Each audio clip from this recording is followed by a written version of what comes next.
Good morning. This is my wife's Dohiker. She absolutely loved this bike, and I once asked her if I could sell it to get a upgraded bike, one a little bit better, and she said no. Don't ever sell my bike. I love it. So out of respect for her and her memory, I'm not going to sell my wife's bike. Um, and plus, this is a part of her, so she'll always be with me. So you're going to need a Phillips screwdriver, um, wire snips. You need to at least cut the top zip tie off to make things a little bit easier. When you're doing the Dohiker, you will have two screws here on the belly. There's one here, one here. You're going to have two up here. Make sure, well, there's actually four, but you're going to take off the very top and the very bottom screws there. You want to leave the inner screws alone because that's what holds the plastic female case in the area. When you pull this plate, it will stay in place. Make sure, if you look here, you have your plus and your minus. When you're going back together, make absolutely sure you do not reverse this because you can do that. If you do that, you're going to fry the battery, the controller, or both. So just keep that in mind. When you get to here, you're going to have something to pry. Don't be prying inside here because this is where your electric is. But you're going to have something small, and my fingernail will work just the same. So we're going to gently pull on this, and then we'll see this is where our electric is, and this does come with a strap that we can pull the battery on and be able to slide the battery out quite easily. And if I'm not mistaken, this is going to be a 7.5 amp hour. Yeah, 7.5 amp hour battery. But what we're going to do today in this video, or I should say in the near future, what I'm going to do is I'm replacing this with a 10 amp hour battery. Now the 10 amp hour battery is the largest battery that will fit in this area. Okay, so what you're going to do is you're going to cut the wrapping tape off on each side of this. You have got to gently unplug your battery and get it away from the caulk that is on the heat shrink.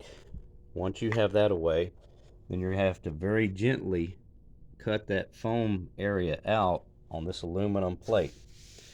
Now you can do one of two things. You can cut it near the battery. Just be very careful that you do not cut the battery sleeve itself. You don't want to take a chance on puncturing any of these batteries. Even a low battery can cause a fire, so you have to be cautious of that. Once you cut this plate out of the way, they do, if you get on the internet, you can buy a double-sided foam tape, and then you can reline the inside just like they have here with that foam tape.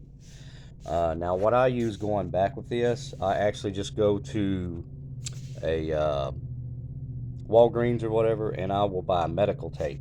So instead of this packing tape with a string in it, I use medical tape, and it works just as well. It's a very, very strong adhesive on that tape.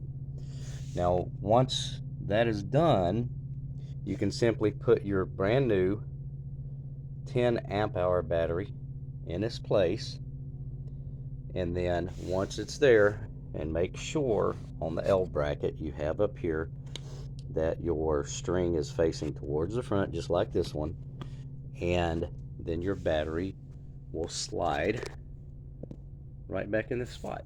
And what I will do is I will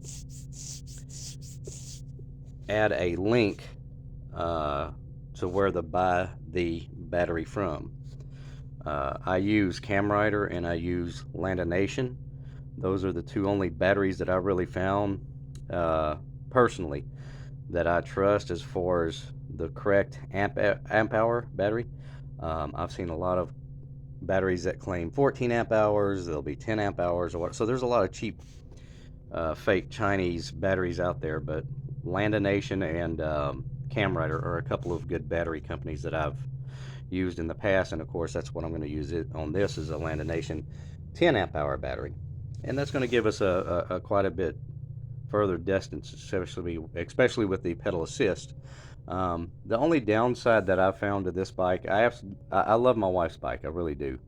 But the setup here, if there was a way to put a 3-speed pedal assist, that would be great. Unfortunately, with a 14-inch tire, the derailleur will actually hit the ground, or very close to hitting the ground. So unfortunately, unless you have a 20-inch wheel at this time, I have not been able to find any derailleurs that would work on this bike. Now, you can get a 3 to 5 speed freewheel that will fit this. However, the derailleur itself will not.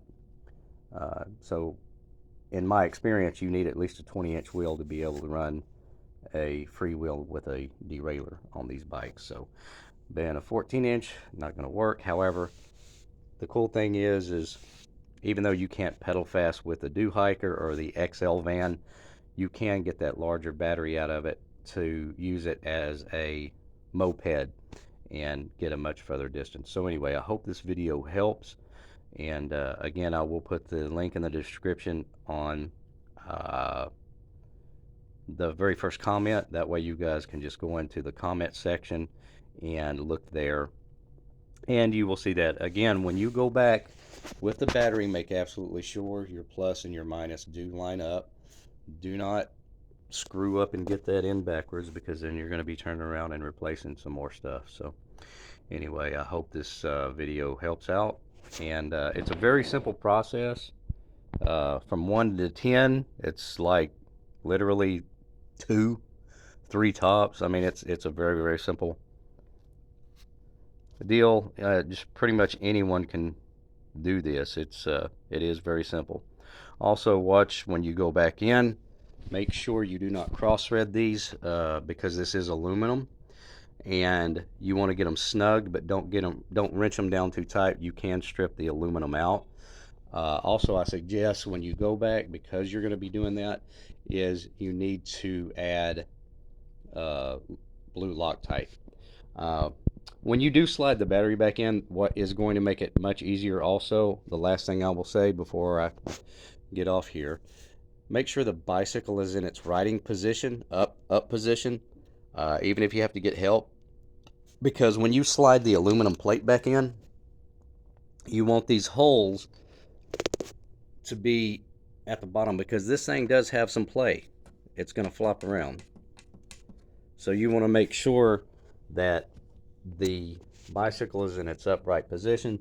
So these will lay all the way flat against that bottom brace, and you can slide, you can look into the holes with a flashlight, and you can slide the bracket in and out till you find that hole lined up, and then you just screw them in there, and then you're done. I hope this helps. Take care.